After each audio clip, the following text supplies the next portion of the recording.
যেখানে 2,60,00,000 ভোট পেয়েছে তৃণমূল, 80 জন যেখানে বিধায়ক, সেখানে অধিকাংশকেই ধরে রাখতে পারলো না তৃণমূল। আর এই যে হারটা মমতা বন্দ্যোপাধ্যায় তিনি মেনে নিতে পারেনি, সেটা তো আমরা একেবারে নির্বাচনের ফল প্রকাশ আসার পরই আমরা দেখেছি। কিন্তু তিনি হার মেনে নিতে পারেননি, কিন্তু তিনি এটা মেনে নিতে পারবেন তো যে তৃণমূল ভবনটাও কোথাও গিয়ে হাতছাড়া হতে পারে, মানে ওটা সম্ভাবনা তৈরি হয়েছে, কারণ সাইনবোর্ড কিন্তু সেখান থেকে সরে গেছে। দেখাবো প্রতিবেদন। ক্ষমতার পদস্তরা খসে পড়তেই ঘরের মানুষ হয়েছে পর, কার্যত একা, নিঃসঙ্গ মমতা বন্দ্যোপাধ্যায়ের কালীঘাট তৃণমূলের অস্বস্তি প্রতিদিন বাড়ছে। এই প্রেক্ষাপটে কলকাতায় ইএম বাইপাসের ধারে তৃণমূল ভবনের গ্লো সাইনবোর্ডটাও খুলে ফেললেন মালিকপক্ষ। কয়েকদিন ধরে এই ভবনটাকে দখল মুক্ত করা হোক এই আবেদন জানিয়ে মালিকপক্ষ কখনো থানায়, কখনো বা নিজেরা এসে উপরের যে তলাগুলো সেগুলো তারা খালি করতে শুরু করে। তাদের দাবি যে 2টো তলা তারা ভাড়া দিয়েছিল, বাকিটা তৃণমূল কংগ্রেস দখল করে রেখেছিল। দীর্ঘ টানাপোড়েনের মাঝখানে হঠাৎ করেই তৃণমূল ভবনের ওপরে যে বড় হোর্ডিংটা রাখা ছিল, অর্থাৎ যে সাইনবোর্ডটা ছিল, সেই সাইনবোর্ডটাকে খুলে ফেলে দিল মালিকপক্ষ। তাদের দাবি বাড়ি রং করা হচ্ছে, সেই জন্যই সাইনবোর্ড খোলা হয়েছে। বিল্ডিং রং হচ্ছে, রঙের জন্য অসুবিধা হচ্ছে, সেই জন্য আমরা খুলে দিয়েছি, নিচে রেখেছি। আমার বাড়িটা খালি করতে চাই, আমি আর রাখতে চাই না, আমি এরা সরে যাক, আমাকে ছেড়ে দিই। ভোটের আগেও এখানে ঘন ঘন যাতায়াত ছিল তৃণমূল নেতাদের, আর এখন সেই তৃণমূল ভবনের গ্লো সাইনবোর্ড দায়ী করে পড়ে আছে। তৃণমূল কংগ্রেসের এই সাইনবোর্ড এই মুহূর্তে একেবারে ভবনের পাশে একটা জায়গায় প্রায় স্তূপ করে রাখা হয়েছে। সেই সাইনবোর্ড, এখানে সেই সাইনবোর্ড পড়ে রয়েছে এবং কর্মীরা কোনো রকমে প্লাস্টিক দিয়ে ঢেকে রেখেছেন। একটা হাতে কোনো রকমে একটা ফ্লেক্স টানানো হয়েছে ভবনের ওপরে। এই যে বাড়িটিতে তৃণমূল অফিসের জন্য ভাড়া নিয়েছে, সেটি মডার্ন ডেকোরেটরসের মালিক মন্টু সাহার। তার দাবি, করোনার সময় 1 বছরের জন্য এই বাড়িটি ভাড়া নেয় তৃণমূল। 2022 থেকে 2023 1 বছরের জন্য চুক্তি হয়। বলা হয় নতুন তৃণমূল ভবন তৈরি হয়ে গেলেই এই বাড়িটি তারা ছেড়ে দেবেন। পরে সেই চুক্তির মেয়াদ বাড়ে 2025 সাল পর্যন্ত। অভিযোগ, তারপর প্রায় 1.5 বছর কেটে গেলেও এখনো বাড়ি ফেরত পাননি তারা। এটা হচ্ছে মমতা বন্দ্যোপাধ্যায়ের সাথে কি আপনার এই নিয়ে কোনো কথা হয়েছে? না, এই নিয়ে কথা হয়নি। যখন নাকি 10 তারিখ 11 তারিখ নাগাদ, তখন আমি বলেছিলাম আমার বাড়িটাকে ছেড়ে দিই, কারণ আমরা হয়তো জুলাই মাসের মধ্যে ছেড়ে দেবো, এই কথাটা উনি বলেছেন। তাহলে আপনি কি জুলাই পর্যন্ত অপেক্ষা করতে চাইছেন না, নাকি তার আগেই চাইছেন? তার আগেই আমরা চাচ্ছি এই যে ধামাডোল, এই উদয়ন আসছে, অমুক আসছে, এই আমি দেখবো কে দুর্নীতি, কে চোরাইলো, এটাগুলো আমি কেন সহ্য করতে যাবো? আমি বাড়ি দিয়ে এটাকে শান্তি বুক করবো। উদয়নগুলো কোথায় এসেছিলেন আপনার বাড়ি, মানে ওদের পার্টি অফিসে? পার্টি অফিসে বিকেল 4:30টার সময়। আচ্ছা, তারপরে তিনি ধরা পড়লেন। এইসব দেখার পরে আমার তো টেনশন হচ্ছে না, 70 বছর বয়সে আর যদি আমার রাত্রে ঘুম কেড়ে গেছে। ক্ষমতার সময় ক্ষমতার দম্ভে তৃণমূলীরা সে একটি অঞ্চলের বা পাড়ার নন্টে ফন্টেরা পর্যন্ত হাতে মাথা কাটছে। তো তখন বলতে গেলে মন্টু স্যার জেল হতে পারত, মাওয়িস্ট হতো, বা শিলতানি কেস দিয়ে দিত রাজ্যপালের মতন, গাঁজা টাজা কেসও খেয়ে যেতে পারতো মন্টু শাহ। যদিও কালীঘাট তৃণমূলের দাবি 2027 অক্টোবর মাস পর্যন্ত চুক্তি রয়েছে। ওই তৃণমূল ভবনটা জেনে শুনে তৃণমূল কংগ্রেস যদি ক্ষমতায় থাকতো, তখন যারা সরাতে এসছেন তারাই তখন মমতা মমতা মমতা মমতা মমতা মমতা করে দিনে 108 বার মমতাদির নাম জপ করে মমতাদির কাছাকাছি ঘুরতেন। আর কি কাজ পাওয়া যায়, এই নিয়ে কটাক্ষ ছুড়ে দিয়েছে বিজেপি। ফ্লেক্স থাকলেও পার্টিটা যে পশ্চিমবঙ্গের মাটিতে বিরাজমান হবে, এটা তো আর কেউ বলছে না। খুব দুর্ভাগ্যের যে এরকম একটা রাজনৈতিক দল এই পশ্চিমবঙ্গের মাটিতে 15 বছরে রাজনৈতিক সংস্কৃতিকে ধ্বংস করেছে, রুচিকে ধ্বংস করেছে, রাজনৈতিক যে ভাবনা তাকে কলঙ্কিত করেছে। দিল্লিতে পার্থ ভৌমিকের বাংলো থেকে অফিস সরাতে হয়েছে তৃণমূল কংগ্রেসকে। এবার কি তৃণমূল ভবন থেকে তৃণমূলের উৎখাত হওয়া সির্ফ সময়ের অপেক্ষা? উজ্জ্বল মুখোপাধ্যায় ও অনির্বাণ বিশ্বাসের রিপোর্ট, এবিপি আনন্দ, কলকাতা। মানে বিশ্বনাথ দা, একটা দল 1.5 মাস আগেও তারা ক্ষমতায় ছিল, 15 বছর ধরে শাসন করেছে, সেই দলটার এমন অবস্থা, দলটা যখন ক্ষমতা থেকে সরে গেল, অর্থাৎ ক্ষমতার কুর্সিটা যখন সরে গেল, তখন তার বিধায়কগুলো সরে গেল, বিধায়করা, সাংসদরা সরে গেল, কাউন্সিলররা সরে গেল, মানে তার পাশাপাশি তহবিল নিয়েও প্রশ্ন উঠে গেছে। এবং এরই মধ্যে যেটা দেখা যাচ্ছে যে তৃণমূল ভবন, সেটা কি ক্ষমতায় থাকবে কিনা বা সেটা রাখতে পারবে কিনা, সেটা নিয়েও প্রশ্ন উঠে যাচ্ছে। দেখো, আমার যেটা মনে হয় যে কমপ্লিট দেউলিয়া হওয়া যেটাকে বলে, তৃণমূল কংগ্রেস কার্যত দেউলিয়া হয়ে গেছে। এই দেউলিয়া মানে হওয়াটা কিন্তু খুব স্বাভাবিক, মানে হওয়ারই কথা ছিল। যারা সমাজবিজ্ঞানের আমরা ছাত্র, আমরা কিন্তু বহু বছর ধরে বলছিলাম যে তৃণমূল কংগ্রেস যখন ক্ষমতার বাইরে চলে যাবে তখন এই দলটা থাকবে না, কিন্তু সব দিক থেকে দেউলিয়া হবে এটা ভাবতে পারিনি। ধরো পার্টি অফিসটা পর্যন্ত চলে যাচ্ছে, ফান্ড পুরোপুরি চলে যাচ্ছে, দলের মমতা বন্দ্যোপাধ্যায়ের থেকে সবাই দূরত্ব তৈরি করতে ব্যস্ত, প্রত্যেকটা লোক। আমি শুধু অবাক হয়ে যাই দেবস্মিতা, যে যারা মমতা বন্দ্যোপাধ্যায়ের কাছে যাওয়ার জন্য আকুতি মিনতি করত, সেই মানুষগুলো এখন মমতা বন্দ্যোপাধ্যায়ের ছায়া মারাতে চাইছে না, দল ত্যাগ করতে চাইছে, পদ ত্যাগ করতে চাইছে। এটা এটা মানে ইতিহাসের একটা নির্মম মানে অবস্থান। মমতা বন্দ্যোপাধ্যায়ের কাছে যাওয়ার জন্য যারা পাগল হয়ে যেত দিদি দিদি বলে, আজকে তারা দিদির থেকে সহস্র যোজন জুড়ে থাকতে চাইছেন, দূরত্ব বাড়াতে চাইছেন, সমস্ত মানে পদগুলো ছেড়ে দিতে চাইছেন।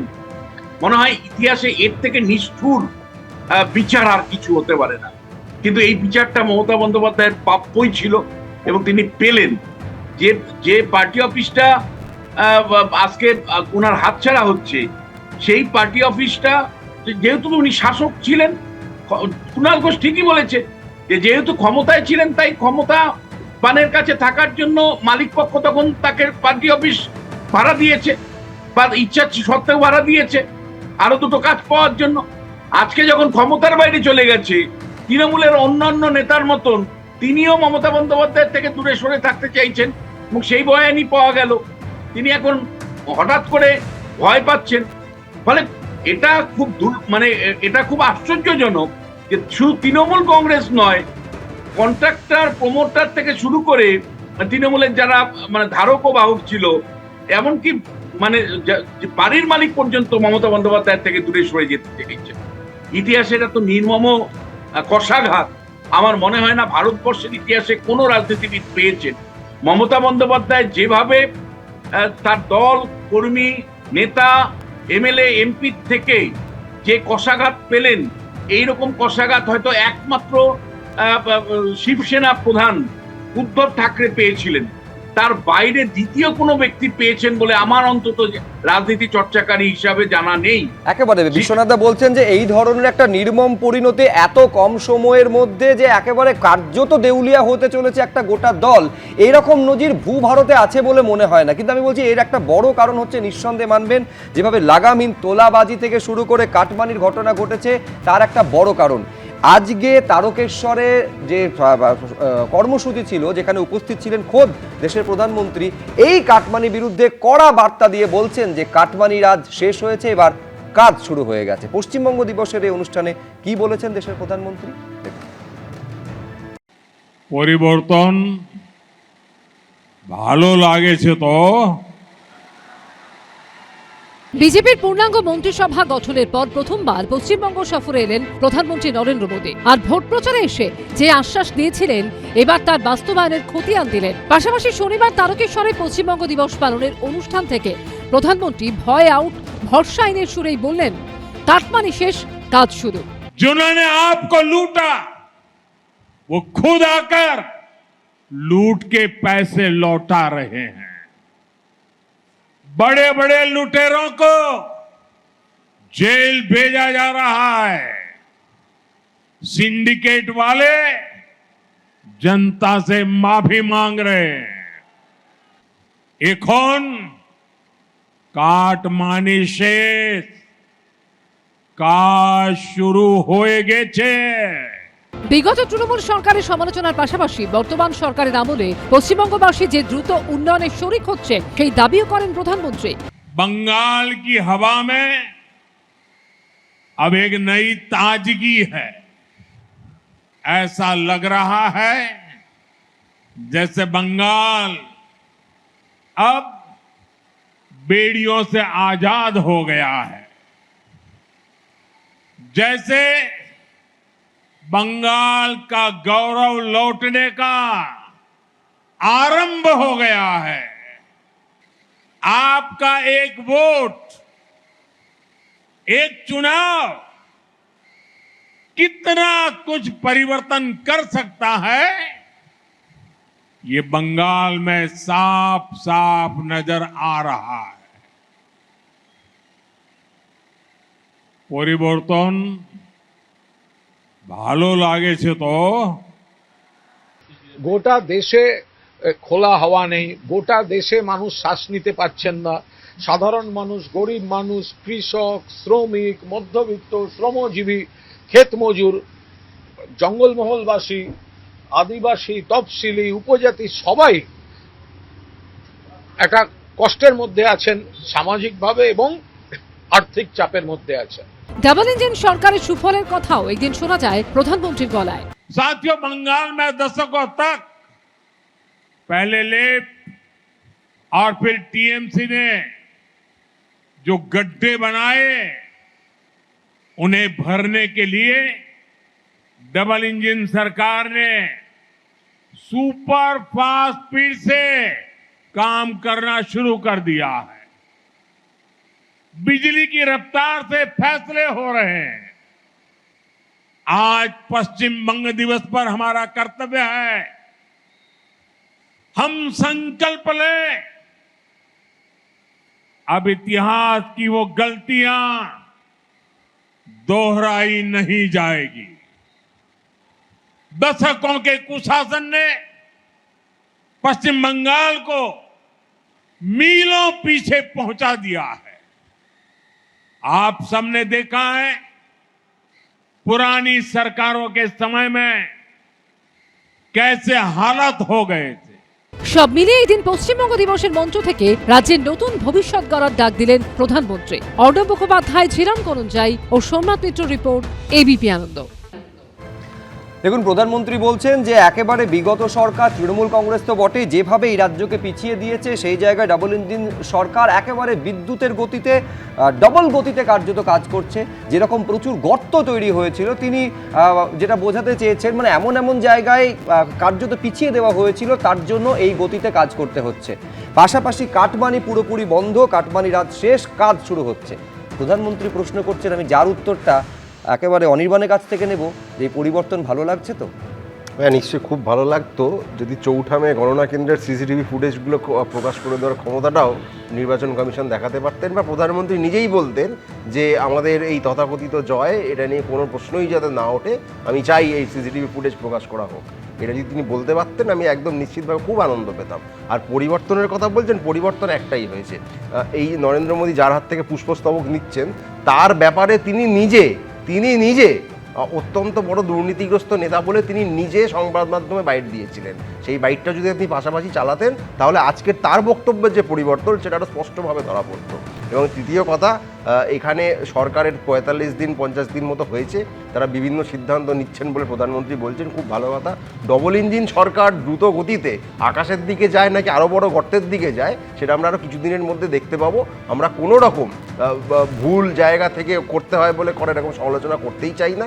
আমরা স্পষ্টভাবে দেখতে চাই যে তাদের দেওয়ার প্রতিশ্রুতি, যেমন ১ জুন থেকে যে ভাতা প্রত্যেকের ঘরে পৌঁছানোর কথা ছিল, সেটা পৌঁছেছে কিনা, বিনা পয়সায় সরকারি বাসে সবাই যেতে পারছেন কিনা, এই যে বুলডোজার চালিয়ে যেভাবে গরিবের পেটে লাথি মারা হচ্ছে, তাদের কি সুরাহা তারা করতে চাইছেন, কাদের উন্নতি আসলে করতে চাইছেন, সেই প্রত্যেকটার দিকে আমরা নজর রাখবো। ৪৫ দিন হয়েছে, আরও কিছুদিন যাক, তারপরে ত্রাহি মধুসূদন রব জনতার মধ্যে থেকে ইতিমধ্যেই উঠছে, আরও বেশি করে উঠবে, তখন আমরা শুনতে চাইবো প্রধানমন্ত্রী তখন ডবল ইঞ্জিন নিয়ে আর কি বলেন। না, আমি বলছি, অনির্বাণ বলছিল যে আকাশের দিকে যায় নাকি নিচের দিকে যায়। আমি বলছি এতটা নিচে তৃণমূল কংগ্রেসে ১৫ বছরের শাসন নামিয়ে দিয়ে গেছে, চেষ্টা করেও কি তার নিচে নামানো সম্ভব? এই প্রশ্ন কিন্তু সাধারণ মানুষ যারা ভোট দিয়েছেন তারাই প্রশ্নটা তুলছেন। কিন্তু হ্যাঁ, যে প্রশ্নগুলো তুলছে তার উত্তর তো নিতে হবে। বিজেপি মুখপাত্র স্বপন দাস। প্রথম কথা, ল অ্যান্ড অর্ডার যদি ভালো না থাকে, কোনো রাজ্যে ইনভেস্টমেন্ট আসতে পারে না। এই মুহূর্তে পশ্চিমবাংলার ল অ্যান্ড অর্ডার, আমি বলবো সারা ভারতবর্ষের মধ্যে ভালো, আমি সারা ভারতবর্ষের মধ্যে ভালো বুঝছি। এবং যে কারণে মানুষের মধ্যে কনফিডেন্স ফিরছে, এবং পশ্চিমবাংলায় ইনভেস্ট করার জন্য সারা বিশ্ব থেকে বিভিন্ন ইনভেস্টররা তারা খোঁজ খবর নিচ্ছেন, জমির সন্ধান করছেন, কি কি সুযোগ সুবিধা পাওয়া যাবে, তার জন্য বিস্তৃতভাবে তাদের একটা পরিকল্পনা চলছে, এটা আমরা দেখতে পাচ্ছি। 45 দিনের মধ্যে প্রায় 2 লক্ষ কোটি টাকা বিভিন্ন খাতে পশ্চিমবাংলা সরকার পাবে বা পাওয়ার সম্ভাবনা এসছে এবং তাদের ইনভেস্ট হতে যাচ্ছে, এরকম গ্যারান্টিও পাওয়া গেছে। এটা আগে পাওয়া যায়নি। 3, ডেন্সিটি অফ পপুলেশন পশ্চিমবাংলার সবচেয়ে বেশি, 8 লক্ষ কোটি টাকা ঋণের বোঝা। এর মধ্যে থেকে আজকের প্রত্যেকটা মানুষ বলছেন যে এই মুহূর্তে পশ্চিমবাংলার যে প্রশাসন বা যে কাজের গতি আমরা দেখছি সেটা আমরা কোনোদিন দেখতে পাইনি। আজকে কেউ বলতে পারবে না যে কোনো একটা রাজনৈতিক দল 15 বছর থাকার পর তার একজন লোককে গ্রেপ্তার করেনি দুর্নীতির দায়ে। এখানে অভিযোগ পাওয়ার পর বিজেপির 70 জনের বেশি লোককে পুলিশ অ্যারেস্ট করেছে অভিযোগ পাওয়ার পর, যে আপনাদের লোকেরা এরকম কিছু অভিযোগ এসছে, করো অ্যারেস্ট। আমরা পরিষ্কার তাদেরকে বলছি কোনো রং বিচার করার দরকার নেই। দুর্নীতির সঙ্গে যদি কেউ যুক্ত হয়, কেউ যদি তোলা তুলতে চায়, কেউ যদি মানুষকে ভয় দেখাতে চায়, সরাসরি জেলে তুলবেন। পুলিশটা স্বীকার করেছে যে এইরকম পরিবেশ, এইরকম পরিস্থিতি কোনোদিন পায়নি। আজকের আমরা আসামি খুঁজে পাওয়া যেত না, শাহজাহান টাজাহান কোথায় লুকিয়েছে কেউ জানতো না, শুধু তৃণমূল থেকে বলতো ওরা আর কিছুদিনের মধ্যে সব সারেন্ডার করবে, উমুক করবে, তুমুক করবে, এই কথাগুলো বলতো। এখন সেগুলো নয়। কেউ নেপাল পালাতে যাচ্ছে তাকেও ধরা হচ্ছে, কেউ ফলতাতে থেকে অন্য থানাতে যেতে চাইছে সেখানেও তাকে ধরা হচ্ছে। যে যার বিরুদ্ধে অভিযোগ থাকবে তার স্থান গারদে, এটা পরিষ্কার গ্যারান্টি আমরা দিতে পেরেছি। পশ্চিমবাংলায় আইনের শাসন ফিরেছে, মুখ্যমন্ত্রীর নেতৃত্বে একটা কর্মযজ্ঞ শুরু হয়েছে। বিরোধীরা তো আশা করবে, আপনারা জানেন উপরে সবসময় যখন শকুন ঘুরে বেড়ায় তার ভাগাড়ির দিকে লক্ষ্য থাকে, তো এই ধরনের তো বিরোধীদের তো কাজ হবে, এই সরকার গাড্ডায় পড়বে, এই সরকার উমুক করবে, এই সরকার তুমুক করবে, মানুষ বুঝবে, দেখা যাক না। আমাদের তো আপনারা 15 বছর, সিপিএম 34 বছর, আমরা 50 বছর তো শাসন করব, তারপরে নিয়ে বাদ বিচার হবে। 50 বছর বাদে আমরা চিন্তা ভাবনা করবেন। হিটলার ওরকম ভেবেছিল। আচ্ছা, আমি একটা লাইন বলি, আইনের শাসন নিয়ে স্বপনদা যা বললেন আমার খুব ভালো লাগলো। মাত্র গতকাল অত্যন্ত হাই সিকিউরিটি জোন বলে পরিচিত কলকাতা বিমানবন্দরের ঠিক এক্সিট গেটের বাইরে বিজেপির দমদম এলাকার নেতা উত্তম দাস বন্দুক হাতে দাঁড়িয়েছিল, বন্দুক হাতে। তাকে পুলিশ সেফ প্যাসেজ করে সেখান থেকে সরিয়ে দিয়েছে। এটা কি ধরনের ল অ্যান্ড অর্ডার সিচুয়েশন আমাকে যদি স্বপনদা একটু বলে দেন। এক্সিট গেটের বাইরে যদি কেউ দাঁড়ায় বন্দুক নিয়ে, ওখানে হাই অ্যালার্টে কিছু থাকে না, কি করে গেছে কি আছে এটা জানার কথা আমাদের। বিজেপি নেতাকে পুলিশ এসকর্ট করে ওখান থেকে সরিয়ে দিয়েছে। ওটা পুলিশ তদন্ত করছে। কোথায় করছে? এফআইআরই তো করে। পুলিশ তদন্ত করছে। এফআইআরই তো নেয়নি। ওর কাছে ওটা খেলনা ছিল কিনা কে জানে। এফআইআরটাই তো নেয়নি। আমি জানি না এই ঘটনা সম্পর্কে বিস্তৃত আমার কাছে কিছু নেই। এই নিয়ে ভিডিও রয়েছে, আপনি আমার কাছে বিস্তৃত নেই। আমি যেটা জানি না, আপনি জানেন না। আমার ল অ্যান্ড অর্ডার সিচুয়েশন এত ভালো, আমি বিস্তৃত জানি না। কলকাতা বিমানবন্দরে একজন বন্দুক নিয়ে দাঁড়িয়ে থাকছে, আমার বিস্তৃতটা জানা নেই। আসবে তার উপর আক্রমণ করতে পারে এই অভিপ্রায় না, এরকম ধরনের কোনো ঘটনা একদম ঘটনা ভিডিও রয়েছে। আপনাদের আরে আপনার দলের লোকেরা তা ভালো লাগা সংবাদ মাধ্যম সেটা দেখায় না, সেটা আলাদা কথা। আপনাদের দলের লোকেরা যে ঘটনাটা ঘটে, দুটো তিনটা গ্রুপ কে কাকে মারতে যাচ্ছে, কে বেশ ভালো কথা। তাহলে পুলিশ কেন তাকে সেফ প্যাসেজ দিল? আপনাদের কাজ, পুলিশ কেন সেফ প্যাসেজ দিল? আমি এখান থেকে আমাদের আলোচনা এগিয়ে নিয়ে যেতে হবে। আমি বিশ্বনাথ দার কাছে যাব। বিশ্বনাথ দা, দেখুন আজকে এই যে বক্তব্য আমরা শুনে আসছি, প্রধানমন্ত্রী নরেন্দ্র মোদী তিনি বারবার বলেছেন দুর্নীতিতে জিরো টলারেন্স, যারা দুর্নীতির সঙ্গে যুক্ত থাকবে প্রত্যেকের ব্যবস্থা নেওয়া হবে। মুখ্যমন্ত্রী শুভেন্দু অধিকারীও সেই কথা বলেছেন। সবেমাত্র 1.5 মাস হয়েছে একটা সরকারের বয়স, যার মাথায় এখন 8 লক্ষ কোটি টাকার ঋণ, আগামী সোমবার বাজেট রয়েছে। কিন্তু প্রশ্নটা এই জায়গায়, যে দলটা 15 বছর ধরে শাসন করলো, শাসক ছিল যে দলটা, সেই দলটা যদি এই দুর্নীতি নিয়ে একটা কড়া বার্তা দিত, কড়া হাতে দমন করত, আজকে দলটার এই পরিস্থিতি হতো না। দেখো, আমি তো এই একই কথা বলবো না, আমি মানে প্রধানমন্ত্রীর জায়গা থেকে বলছি। সেটা হলো যে আমি কিন্তু একমত যে প্রধানমন্ত্রী যে জায়গাগুলো ধরে আজকে বক্তব্য রেখেছে তার সাথে আমি একমত হয়েই বলছি যে শুভেন্দু অধিকারী গত 45 থেকে কিন্তু দ্রুততার সাথে অনেক কাজ করেছেন। যে কাজগুলো হয়তো বছরকে বছর আটকে ছিল সেই কাজগুলো উনি করেছেন। যেমন ধরো বিএসএফ কে জমি দেওয়া, এটা বছরকে বছর আমরা আলোচনার মধ্যে রাখতাম। মমতা বন্দ্যোপাধ্যায় কেন্দ্র রাজ্যের বিবাদ দেখাতো এবং দিনের শেষে কিন্তু বিএসএফ জমি পেত না। ফলে আজকে বিএসএফ জমি ভাবুন 2023 সালে পেট্রাপোল সীমান্তে পেট্রাপোল থানার জন্য একটা নতুন ভবন তৈরি হয়েছিল, কিন্তু শুধুমাত্র রাজনীতির কারণে সেই ভবনটা গত 3 বছর ধরে হস্তান্তরিত করা যায়নি, যেটা নিমেষের মধ্যে হয়ে গেল এবং সরকার ক্ষমতায় থাকার সময়। তোমার অফিসে যখন আমি যেতাম তখন ওই চিংড়িঘাটার একটা সংযোগ ওভার ফ্লাইওভারের একটা সংযোগ, এটা আটকানোর জন্য মমতা বন্দ্যোপাধ্যায় 1.5 বছর ধরে সেটা আটকে ছিল। 120 ঘন্টা, মানে পালা বদলের পর 120 ঘন্টায় সেই কাজ হয়ে গেল। এবং সেটা তো হলো। এবং তৃতীয় যেটা, সেটা হলো যে আমাদের রাজ্যে সবসময়ই কেন্দ্রের বিরোধিতা করেছে, বামেরা করেছে, তারপরে তৃণমূল করেছে, কিন্তু এই ডবল ইঞ্জিন সরকার অন্তত যেটা হয়েছে যে কেন্দ্রের সাথে সহ অবস্থানের একটা ইঙ্গিত দিয়ে একটার পর একটা কেন্দ্রের প্রকল্প হয় চালু করেছে অথবা চালু করতে যাচ্ছে। আমাদের রাজ্যে প্রায় 1 লক্ষ কোটি টাকার মানে বিনিয়োগ কেবলমাত্র ইনফ্রাস্ট্রাকচার রিলেটেড, তার মধ্যে রেল আছে, বন্দর এলাকা আছে এবং রাস্তাঘাট আছে, তাতে 1 লক্ষ কোটি টাকার বিনিয়োগ, কেন্দ্রের বিনিয়োগ, অবশ্যই কেন্দ্রীয় সরকারের বিনিয়োগ, সেটা এই শুভেন্দু অধিকারী ক্ষমতায় আসার পরে হয়েছে।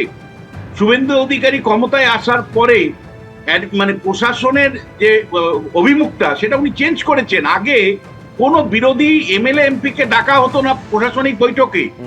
মমতা বন্দ্যোপাধ্যায় জেলার প্রশাসনিক বৈঠকের নাম করে মহোৎসব করতেন, এক একটা জেলার প্রশাসনিক বৈঠকে 40-50 কোটি টাকা খরচা করতেন, একজন বিরোধী এমএলএ এমপি কে উনি কখনো ডাকতেন না। শুভেন্দু অধিকারী এই প্রশাসনিক অভিমুখটাই চেঞ্জ করেছেন, করে সমস্ত বিরোধী দলকে ডেকে প্রশাসনিক বৈঠকে প্রশাসনিক আলোচনা হচ্ছে এবং কোথাও 4 লাখ 5 লাখ টাকায় প্রশাসনিক বৈঠকগুলো কমপ্লিট করছেন। এবং একই সাথে তোমাকে বলছি যে মানে আমলাদেরকে তুই তোকারি করা, আমলাদেরকে অসম্মান করা, আমলাদেরকে বসিয়ে রেখে প্রধানমন্ত্রীকে গালমন্দ করা, কেন্দ্রের বিরোধিতা করা, এই কালচার থেকে অন্তত শুভেন্দু অধিকারী আমাদের মুক্তি দিয়েছেন। এবং একই সাথে আমি তোমাকে বলতে চাই, আগামী সোমবার বাজেট আছে, আমরা অত্যন্ত মানে তৎপরতার সাথে তাকিয়ে আছি যে এই বাজেটটা শুভেন্দু অধিকারী আমাদের কি দিশা দেন। কারণ বিশেষ করে সরকারি কর্মচারীদেরকে উনি প্রতিশ্রুতি দিয়েছিলেন নির্বাচনের সময় 45 দিনের মধ্যে ডিএ, প্রাপ্য ডিএ দিয়ে দেওয়া হবে। তাহলে আমরা আশা করছি যে এই ডিএ ঘোষণা অন্ততপক্ষে বড় ধরনের একটা অ্যামাউন্টের ঘোষণা এই বাজেটে আমরা পাবো। এই বাজেটের সোমবার কি ধরনের দিশা উনি দেন সেটা ডেফিনেটলি ইম্পর্টেন্ট। আর একই সাথে এটাও ইম্পর্টেন্ট যে যখন 125 দিনের কাজ, যেটা এখন জি রামজি বলে প্রকল্প নামে পরিচিত, 100 দিনের কাজ যেটা পুরনো ছিল, সেই কাজ যখন কার্যকারী শুরু হবে, এখন শুরু হয়নি, যখন আবাস যোজনার কাজ শুরু হবে, তখন দুর্নীতিটা উনি ঠেকাতে পারছেন কিনা এবং দুর্নীতি দমনের জন্য তিনি স্থায়ী কোনো প্রাতিষ্ঠানিক উদ্যোগ নিচ্ছেন কিনা। এই রাজ্যে বছরকে বছর যে দুর্নীতি হয় সরকারি মানে প্রকল্প থেকে, সেটা আটকাতে গেলে পাবলিক পার্টিসিপেশন দরকার। পঞ্চায়েত ব্যবস্থা, পুরসভা ব্যবস্থায় জনগণকে যুক্ত করতে হবে যাতে জনগণ প্রহরীর মতন ভূমিকা পালন করতে পারে। এবং একই সাথে ভিজিলেন্স কমিশনগুলোকে স্ট্রেনথেনিং করা এবং লোকায়ুক্ত মতন প্রতিষ্ঠানকে শক্তিশালী করা, সেই ব্যাপারে উনি কি উদ্যোগ নেন ডেফিনেটলি আমাদের চোখ থাকবে। তবে আমি তোমাকে পরিষ্কার তোমার টেলিভিশনের মাধ্যমে বলতে চাই, আমি শুভেন্দু অধিকারীকে 5 বছরই সময় দিতে চাই, 5 বছরই সময় দিতে চাই। তার রাজনীতির সমালোচনা হতে পারে, কিন্তু তৃণমূল কংগ্রেস যে গভর্নেন্সের যে জায়গাটায় নিয়ে পৌঁছে দিয়েছেন, যে খাদে নিয়ে পৌঁছে দিয়েছেন, সেখান থেকে যদি প্রশাসনটাকে মিনিমাম তুলতে হয়, তার জন্য কিন্তু নতুন সরকারকে সময় দিতে হবে। এবং আমি পুরো 5 বছরই শুভেন্দু অধিকারীকে সময় দেওয়ার পক্ষপাতী। তার রাজনীতি নিয়ে আমি সমালোচনা করতে পারি, যেমন আমি ইতিমধ্যেই করছি, যে কি করে ভালো তৃণমূল আর খারাপ তৃণমূল উনি করলেন বা তার দল করলো, কি করে কাকলি ঘোষদস্তিদারদেরকে সঙ্গে নিয়ে একটা আলাদা দলের সাথে মার্জার করে দিলেন, দিয়ে তাদের হয়তো স্বার্থ রক্ষিত হলো, পার্লামেন্টের সংখ্যা বাড়লো, একের পর এক নরেন্দ্র মোদী, অমিত শাহরা বিল পাস করতে পারবেন। কিন্তু যাদেরকে সঙ্গে নিলেন তাদের বিরুদ্ধে তদন্ত হবে তো? জাভেদ খান চলে গেছেন আলাদা মানে পরিষদীয় গোষ্ঠীতে, ঋতব্রতর গোষ্ঠীতে। জাভেদ খানের বিরুদ্ধে তো প্রথম দিন থেকেই তদন্ত শুরু হয়েছিল বেআইনি নির্মাণের বিরুদ্ধে। আজকে কেন সেই তদন্ত থেমে গেল? কি করে মানে একের পর এক বিধায়ক যারা মানে ওই লবিতে, ঋতব্রতর লবিতে ঢুকেছে অথবা ওদিকে কাকলি ঘোষদস্তিদারের লবিতে ঘুরিয়েছে, তাদের বিরুদ্ধে তো ব্যবস্থা নেওয়া হচ্ছে না।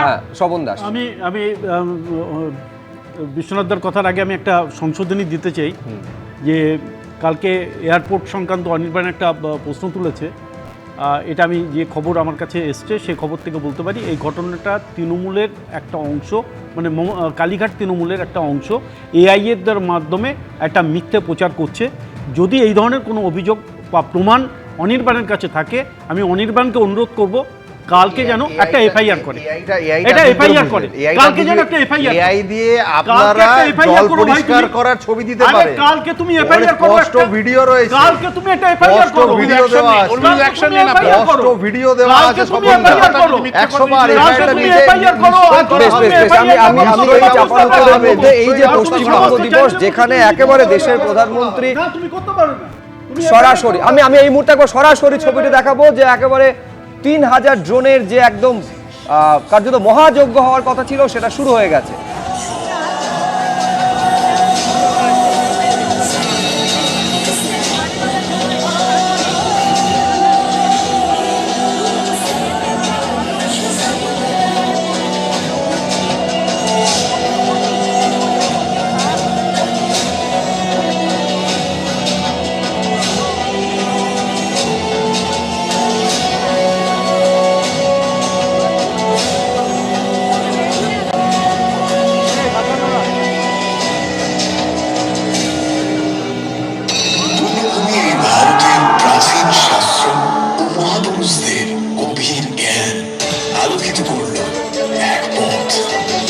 শরীর ও মনকে সংযম, শান্তি আর श्रृंखला दिए निয়ে যায়।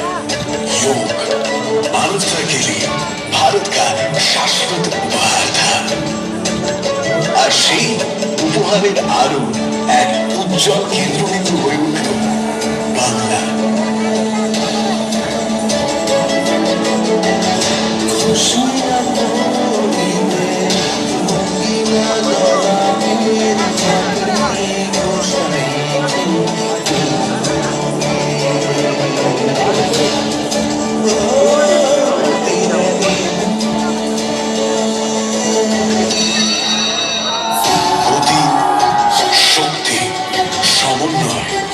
শৃঙ্খলায় সম্পূর্ণ হয়ে ওঠা প্রাচীন বিজ্ঞান যোগ।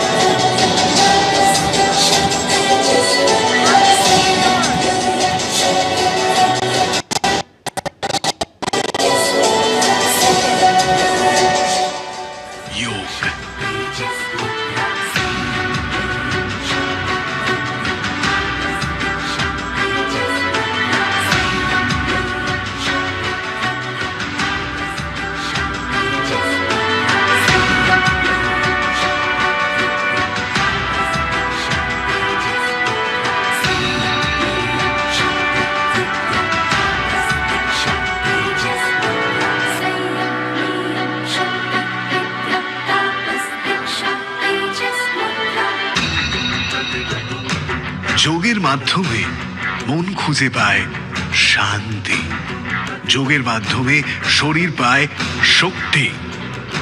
योग हर इंसान को सुंदर, स्वस्थ और रोग मुक्त जीवन देता है। निश्वास आरो गभीर करा सम्भव, शक्ति आबार फिरे पावा सम्भव। যোগের মাধ্যমে শরীর ও মন থাকতে পারে সুন্দর, শান্ত আর চিরনবীন।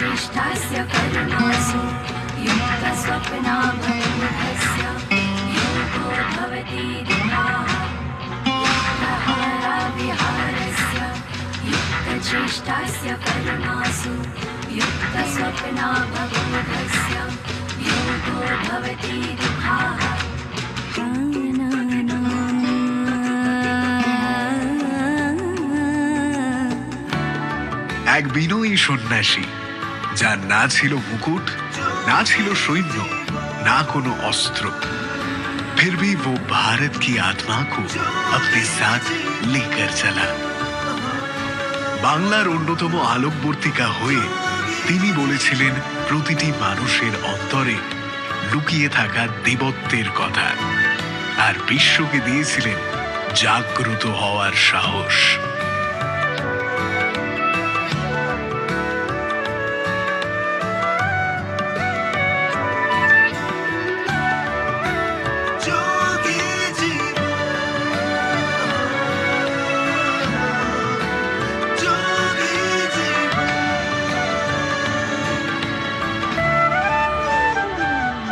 वेस्ट बंगाल ने दुनिया को गीत की मधुर धुन दी, कविता की आत्मा दी, भक्ति की भाषा दी और निडर विचारों की अमर ज्योति प्रदान की। কবিগুরু রবীন্দ্রনাথ ঠাকুরের কালজয়ী সৃষ্টি মানুষকে শিখিয়েছে স্থিরতার বল, মাথা উঁচু করার সাহস, সত্য ও সৌন্দর্যের আলিঙ্গন করার চেতনা।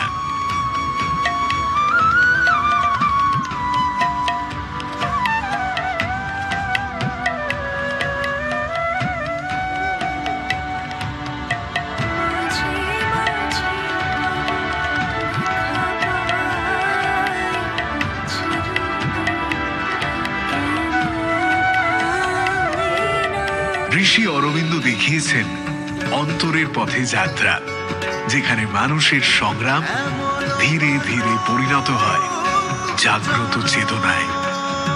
পরমহংস যোগানন্দ যোগের সেই আলোক শিখা সমুদ্র পার করে বিশ্বের দরবারে নিয়ে গিয়েছিলেন। एक ने भीतर छिपे राह को दिखाया, दूसरे ने उस प्रकाश को दूर दूर तक पहुंचाया।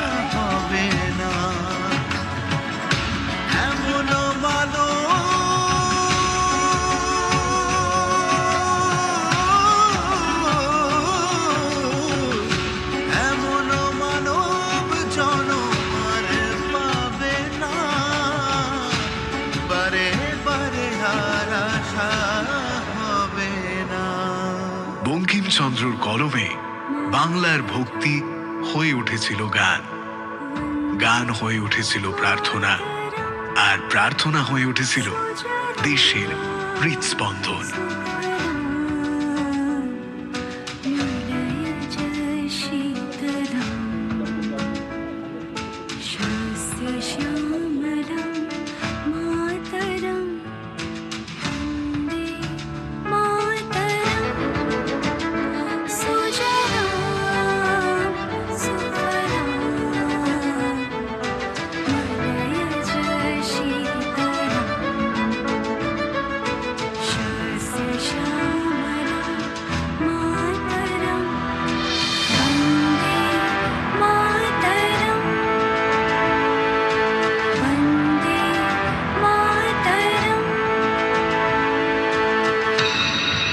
এক শিশুর কৌতূহল, এক তরুণের শক্তি, এক প্রাপ্তবয়স্কের দায়িত্ব আর এক প্রবীণের স্থিরতা, যোগ তাদের একই বৃত্তে নিয়ে আসে।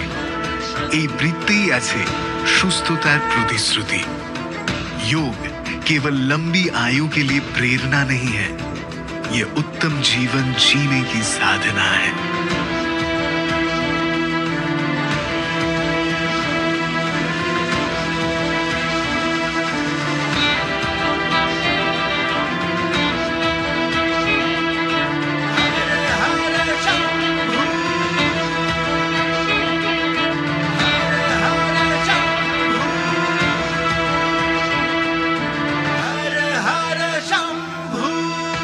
তারপর এলো সেই মুহূর্ত যখন ভারত আবার বিশ্বের কাছে আহ্বান জানালো। यूनाइटेड नेशंस এর মঞ্চে प्रधानमंत्री नरेंद्र मोदी ने विश्व के समक्ष भारत की प्राचीन धरोहर को प्रस्तुत किया। योग আর সেই আহ্বানে শামিল হলো 177টি দেশ। আজ রাতে বাংলা সেই ডাককে বিনম্র হাতে গ্রহণ করছে। ভারতের ডাককে বাংলা স্বাগত জানায়। একই নিঃশ্বাসে নিবিড় হয়ে উঠুক সারা বিশ্ব।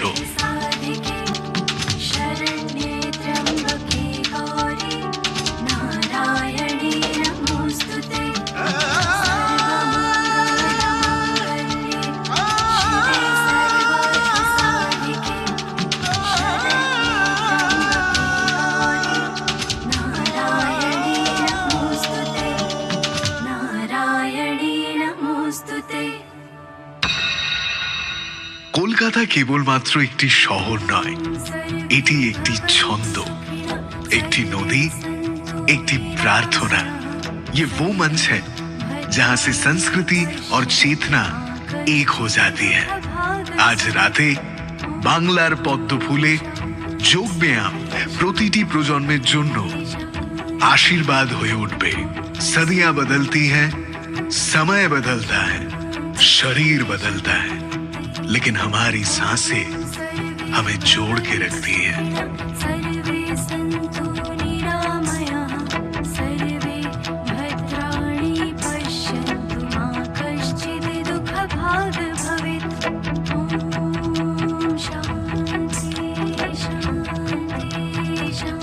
দুর্গাপুজোর আলোয় বাংলা প্রতি বছর নতুন করে শেখে অশুভর ওপর শুভর জয়, ভয়ের ওপর স্থিরতার জয়, আর ক্লান্তির ওপর नवजीवनेर जय।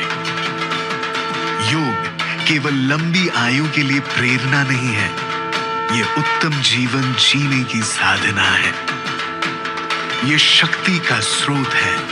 आज राते कोलकाता शुधु जोग व्यायाम आयोजन करছে না, कोलकाता जोग व्यायाम के स्वागत জানাচ্ছে।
আজ আমরা সাক্ষী রইলাম অসাধারণ একটি অনুষ্ঠানে।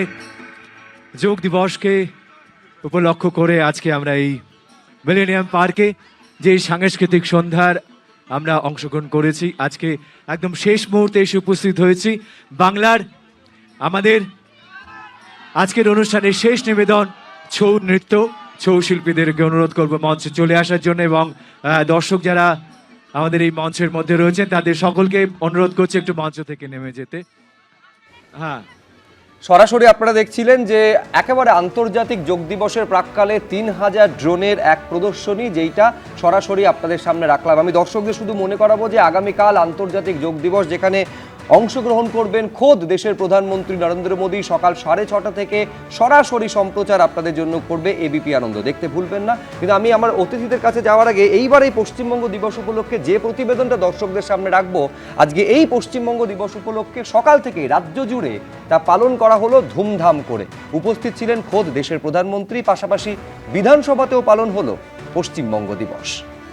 पश्चिम दिवस और इसकी भावना को भुलाने की कोशिश हुई।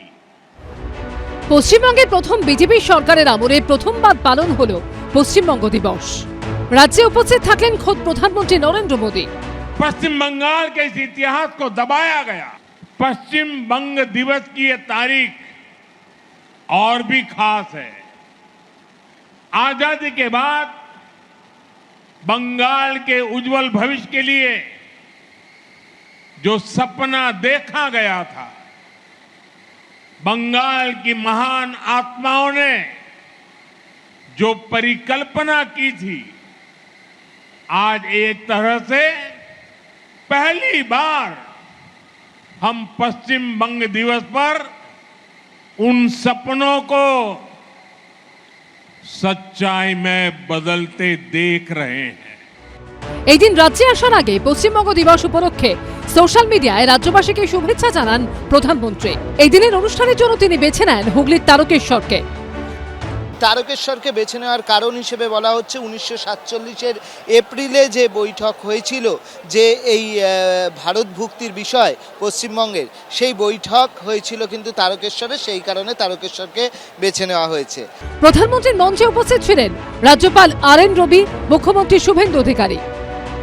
কলকাতাতে 125 ফুট উঁচু ডক্টর শ্যামাপ্রসাদ মুখার্জির দণ্ডায়মান মূর্তি স্থাপন করে ডক্টর শ্যামাপ্রসাদ মুখার্জিকে অক্ষয় অমর করে রাখবে আপনাদের সরকার। একদিকে যখন পশ্চিমবঙ্গ দিবসে তারকেশ্বরে সভা করলেন প্রধানমন্ত্রী, তখন রাজ্যের অন্যান্য প্রান্তেও পালিত হলো এই দিনটি। শহর থেকে জেলা, বিধানসভা থেকে রাজ্য বিজেপির দফতর ধুমধাম করে পালন করা হলো পশ্চিমবঙ্গ দিবস। রাজ্য সরকার সিদ্ধান্ত নিয়েছে এই 20শে জুনের ঐতিহ্য এবং তার ইতিহাসের প্রেক্ষাপট তুলে ধরা হবে ছাত্রছাত্রীদের স্কুল পাঠ্যেও। 20শে জুন পশ্চিমবঙ্গ দিবস, গ্রেট ক্যালকাটা কিলিং, এই সমস্ত জিনিস হয়তো কোনো বিশেষ প্রয়োজনে সেটি আমাদের পাঠ্যপুস্তকে, ইতিহাস বইয়ে কোথাও তা উল্লেখিত হয়নি। সল্টলেকে রাজ্য বিজেপির দপ্তরে পশ্চিমবঙ্গ দিবসের অনুষ্ঠান মঞ্চ থেকে এই বিষয়ে বক্তব্য রাখেন কেন্দ্রীয় শিক্ষা প্রতিমন্ত্রী। এই পশ্চিমবঙ্গ নির্মাণে ডক্টর শ্যামাপ্রসাদ মুখার্জির যে ভূমিকা এবং অন্যান্যদের, সেই ভূমিকা অত্যন্ত গুরুত্ব সহকারে একটা চ্যাপ্টার কমসে কম হিসেবে পড়ানো উচিত, পশ্চিমবঙ্গের সিলেবাসে আনা উচিত।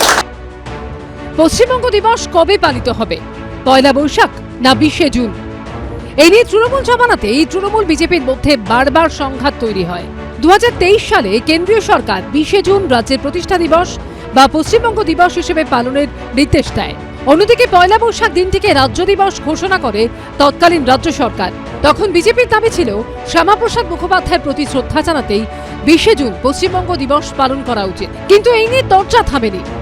নিশ্চয়ই ইতিহাস জানেন না, মুখ্যমন্ত্রী যে সমস্ত কিছু জানবেন সব জানতে একটা ভাব আছে ওনার, এটা ঘটনা, কিন্তু উনি কিছুই জানেন না, সবকিছু গুলিয়ে দেওয়ার তুষ্টিকরণের জন্য তিনি এই কথা বলছেন বা এই রাজনীতি করেছেন। কিন্তু পয়লা বৈশাখ পশ্চিমবঙ্গ দিবস নয়।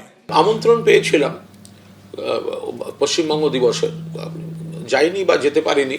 তার কারণ হচ্ছে আমরা যেখানে সবাই মিলে একমত হয়ে পয়লা বৈশাখ আমরা পশ্চিমবঙ্গ দিবস, কারণ এটা তো ঠিক নির্দিষ্ট একটা ইতিহাস স্বীকৃত পশ্চিমবঙ্গের জন্ম হলো অমুক তারিখে, এটা তো ছিল না।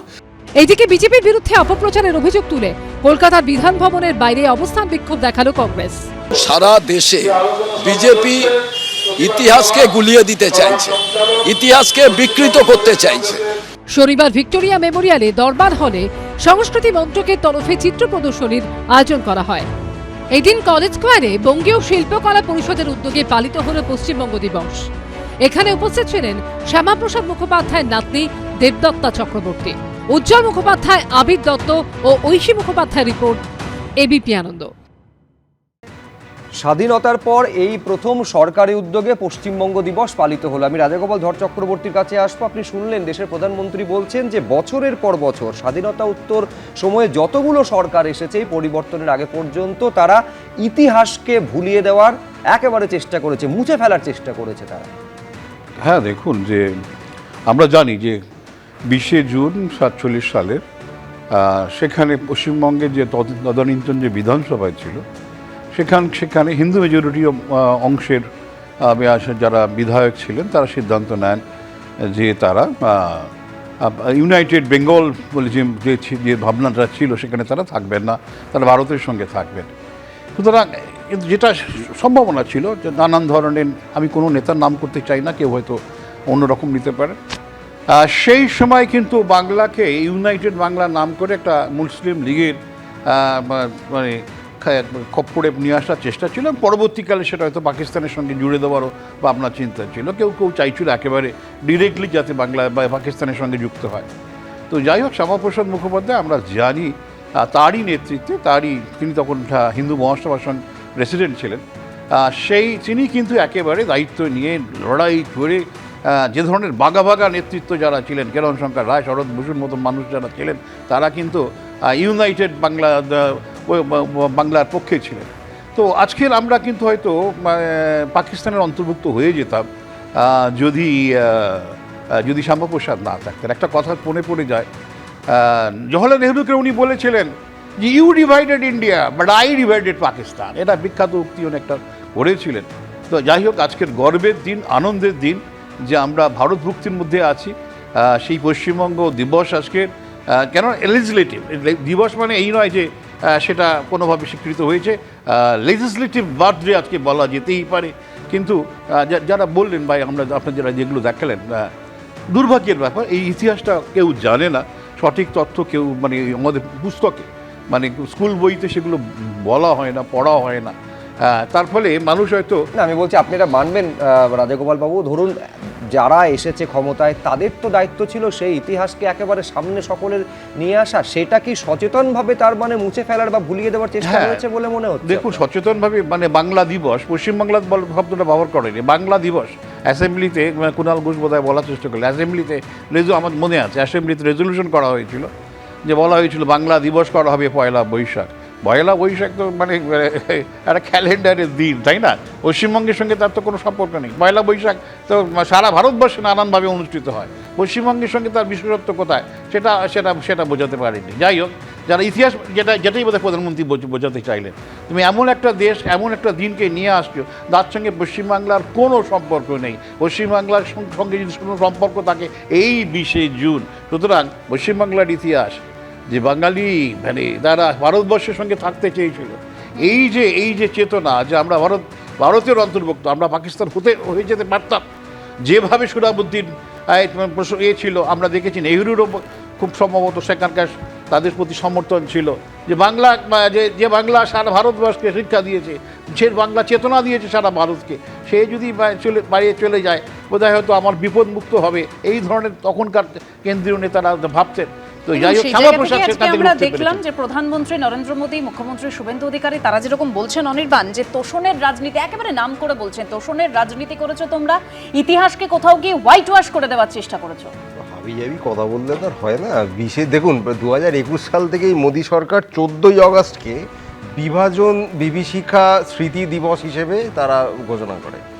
যে 14ই আগস্ট দেশভাগ, ভারতভাগ ইত্যাদি হয়েছিল, সেটা যদি বিভাজনের বিভীষিকা হয় তাহলে সেটার সিদ্ধান্ত যে 20শে জুনে শিলমোহর পড়লো, সেটা কি করে সেলিব্রেশনের দিন হতে পারে? আপনি 20শে জুনের সিদ্ধান্ত যেদিন বাস্তবায়িত হয়েছে সেই দিনটাকে বলছেন এটা বিভাজনের বিভীষিকা দিবস, আর যেদিন সিদ্ধান্ত শিলমোহর পড়েছিল সেটা হচ্ছে সেলিব্রেশন করার দিন। এটা যুক্তির কোনো মাথা মুন্ডু আছে?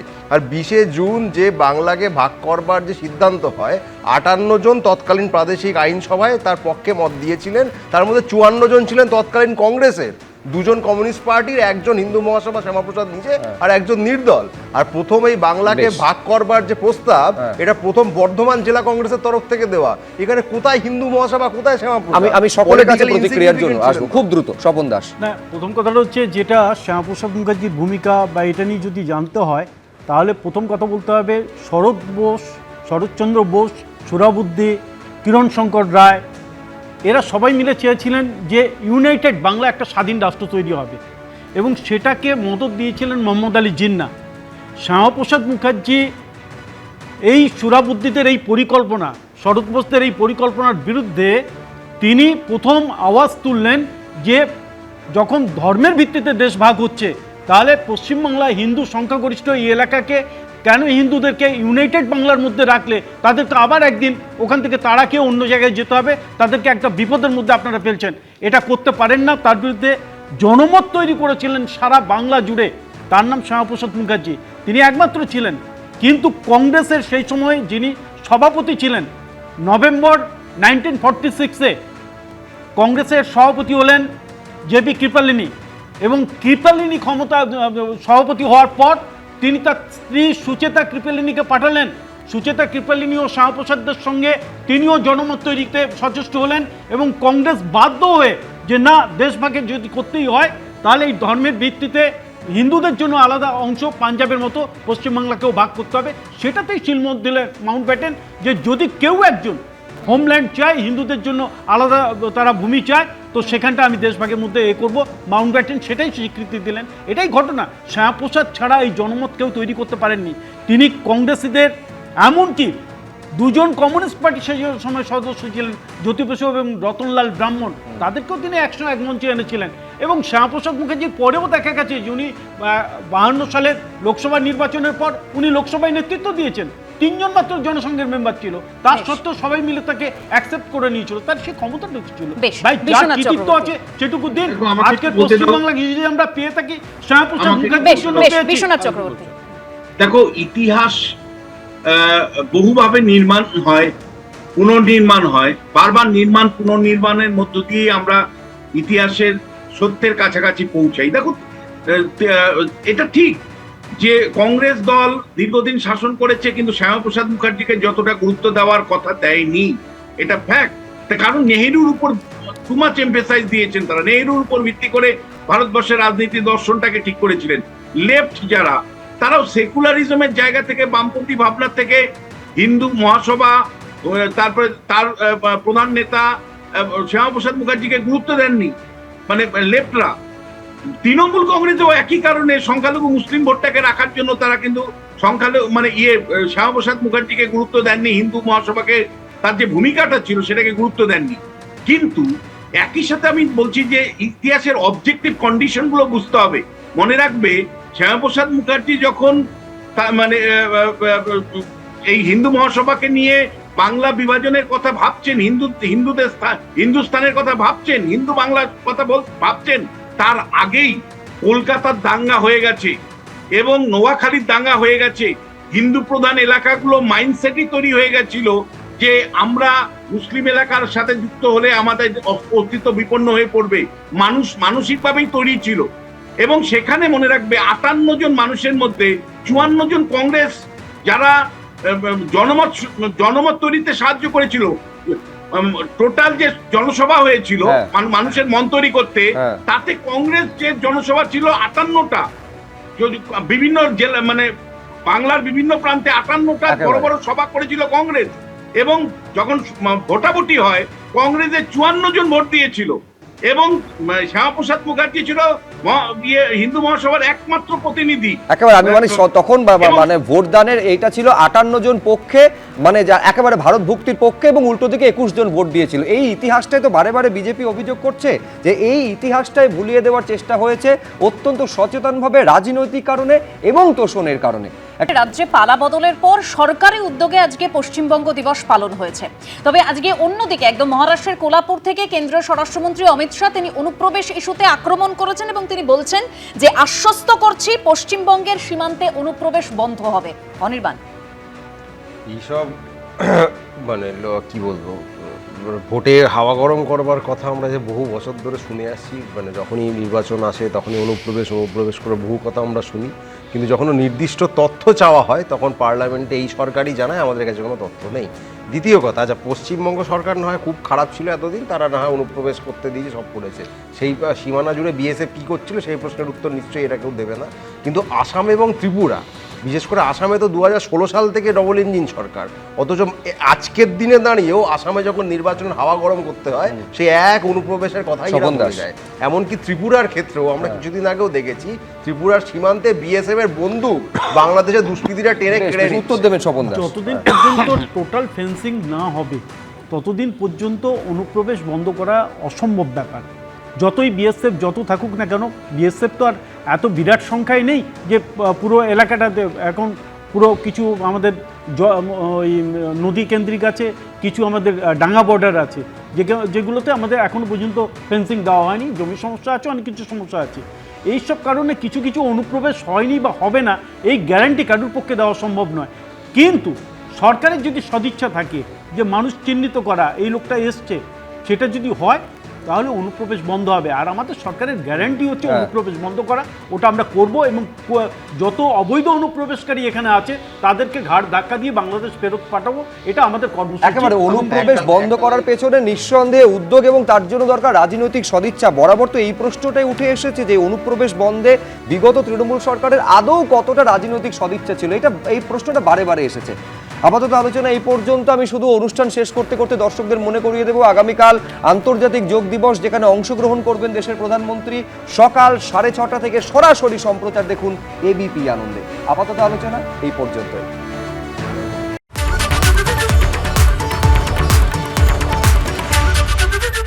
এবিপি আনন্দ, এগিয়ে থাকে, এগিয়ে রাখে।